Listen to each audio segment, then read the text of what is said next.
There's one thing that we all have in common as off-roaders, and that's that we all have a need to plan our trips. And onX Offroad just released an update in their software that gives us some tools that makes this a heck of a lot easier. So first, go to onxmaps.com, log into your account, and then up here in the corner under Tools, you're gonna see a build route icon. So we're gonna click on that, and I'm gonna click the Snap to little magnet thing over here.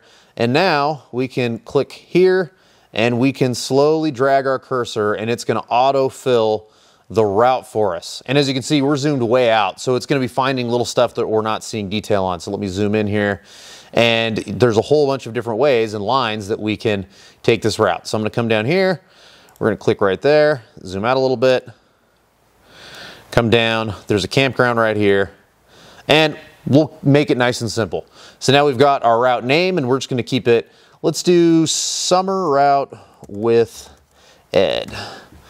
And we can select a color. We can even select whether or not we want it to be a dotted line or a straight line. We'll make it dotted just for fun.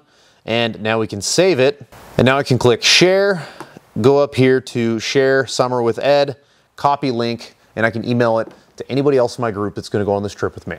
If you're anything like me, you can tell there's a ton of value in using this tool, and I hope that it helps you plan your next trip.